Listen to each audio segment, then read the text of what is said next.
Usi mai alau whaafofonga o le whaapoponga fo ele nei o Tala Fou Mai Samoa. Awina sa o mai mo oe e lau leiti o whaalongolongo le Radio Samoa tasilima iwa tolu amo.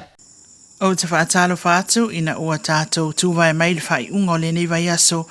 o sona whaapoponga le nei o tātou tala mai lo tātou atunuu.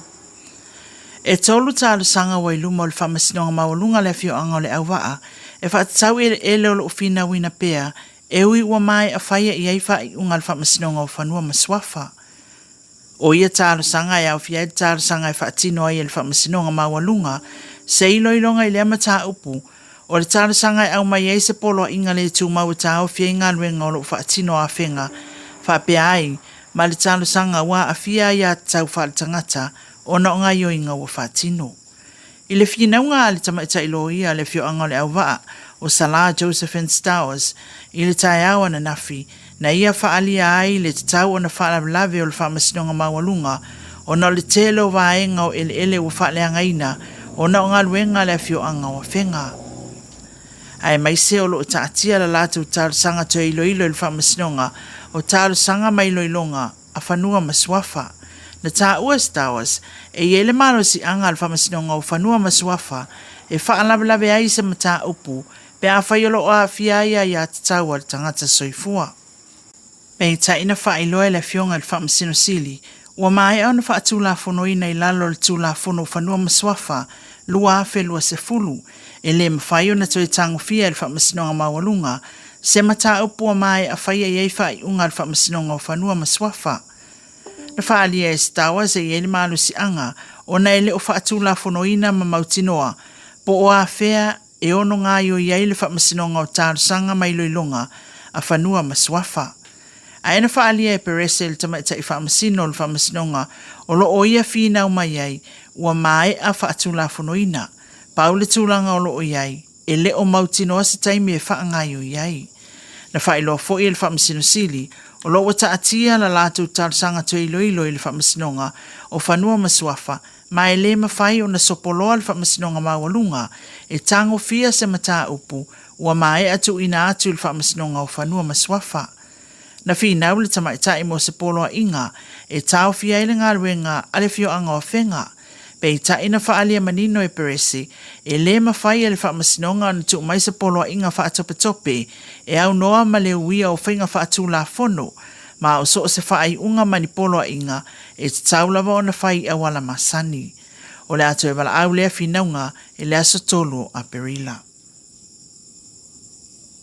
I se pepa o whaamatalanga mai le matanga renga o le soifo maloloina o lo lapta ia mai ele mamalo le atunuu ina ia tautua nā le tū mamalau tele o na olo o mai tauina le to telo tangata e maua le fiva o bona ivi. O lo o whaalia i lea pepa o whaamatalanga o le masina o Februari anga i mai le amatanga o le masina le nei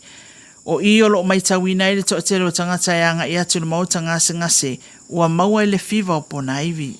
Na whailoa mai ele matanga ringa o lo o mataitu pea wa enga e nafa ma le mataitu ina o ngase pisi le tūlanga i eilea ngase o na whailoa mai eilea mo le no fosila fia ele atunuu. O le fiva po na iwi e afua mai le siama e whiawea i le namu ma e tele lava ina a fia i atu motu o le Pasifika e au fia i Samoa. O a unga e au fia i le niva o le ulu, fiva ti ngā tua o mata so onga o po na iwi whaafau, whaasuati se itulo ma pata le tino. O fautua ina le mtanga luenga le malu le atunuu ina ia tau sisi le tūma mālau tele ma ia whaamua mua le saunga le mu ai le ngata lea ia whaatino ngā yoinga e tu iti ai le pepesi o le whaamai upona iwi.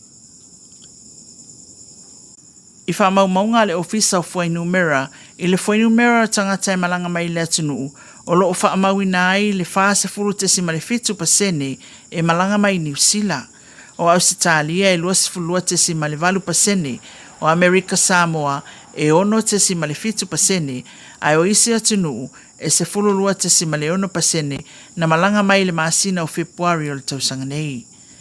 E to a se fulu whaafe ma le valu sfutasi le au whaio i la tau na malanga mai Samoa nei i le masina na se imawai atu nei. I le anumera e iwa se fululua pasene sa malanga mai lunga o vaalele a company vaalele ese e peo le Samoa Airways, Fiji Airways maisi. Ai I le valu te si male o pasene o I lātou na mawhaio na malanga mai lunga o le sami po vaa. O le to aiva a feono se lau tolu se fulu o I lātou na malanga mai e asi ma whalawe whaale ainga. E ui o loo pa uma walalo le numero I lātou sa malanga mai le maasina o Februari o le tausanga nei. Pe a whaatu sātu le amatanga o le tausanga pe tai o loo mai tauina le alwalu pe iluma o le tamau ainga o le atunuu ona o tu risi mai meli o loo a ngai mai ma malanga mai I te tonu o Samoa. E nisi o tala ua toi wha au le tofinga o le fionga ia muli angatele ma soe ma ke lita tufunga ma tawheo ma ofisa sili o pūlenga o le whala potupotonga o taui mo whala lawe wha fuasei po le ACC mo le isi tolu tausanga ina ua toi filifilia e alai le wha ai unga le kapeneta. Ua luasful tausanga talua na ngalue muli angatele le nei whala potupotonga ai waiva tausanga o ia tau aveina le tofinga o le pulisili o le ACC o se whaala potupotonga tu maoti ale malo. O muli angatele wa lima sifurbalu tausanga mai fio anga o ale samalai uru savai. O se tasi fo I waloala na tautua I le atunuu ma ua telelo na silafia le whaatinonga o tiu te tau ave ma matafa I oi whaatino o le atofinga tāu ale malo. O loo umie muli angatele whailonga tau alo le Bachelor of Business Accounting mai le University o La Trobe I Australia. O le whaafaile nei o na whilwhilia mo le tofinga le ofisa sili o pūlenga mo le kone karate ta I tolu tausanga. Ma le tala muli o le asfaraile al vai asonei a soluas fulua o mati e te tawana tu ina tuai ni talia ofisa sini e to afito o le pūlenga o whaalapatonga o le whaaputunga tupe o le lumana imanuia o tangata o Samoa le Samoa National Provident Fund I molianga ua whaia whaasanga iai e maafua le tusi le au whaingaruenga o loo whaailoa ni atunga lunga ma ni whaasea le au whaingaruenga whaasanga le teifono le komiti whaatonu o le whaalapatonga a le nupi wha le susunga pali I pānoa tāwita moala.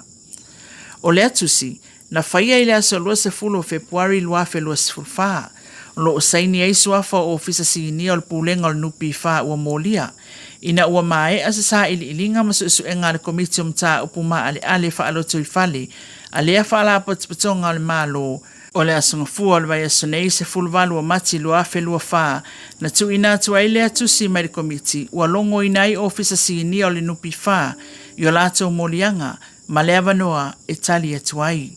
O whailo fo le tusi al komiti o mata upuma ale whaaloto I whale o le a lato wilo iloina tali o le atu ina atu ma whaile whaai unga I le talia ma le te ena.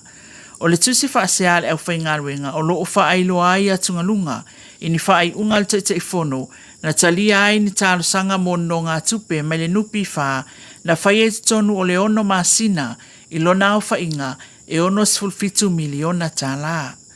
O le aliali mai I whafole atusi na whaai loa ai se fina ngalo le minstau tupe lo o iai ma le vaai o le nupi wha ma ia whailo ai o whaai ungal te whono mar komiti whaatonu I ia nono ngā tupe sa whaia umai tusa o aia inga whaal tula whono o lo o lima te ina ai ngā luenga le nupi wha. O lo o wha malolo le tu maulu te whono I se whaai ungal kapeneta a o tāria se suenga o lo whaia e ese mai le suenga le komiti o mta upuma ale whaaloto I whale le nupi wha lea o mōli ai ofisa sini e to fitu o le pūlenga. O sui e to whao lea komiti o lo o awhiai le ofisa sili o pūlenga o lea whaala patupatonga ale malo. Tala ia mo le nei vai aso manuia tele le whai unga le vai aso Samoa whailoa I le vai aso fau tau wha seifua.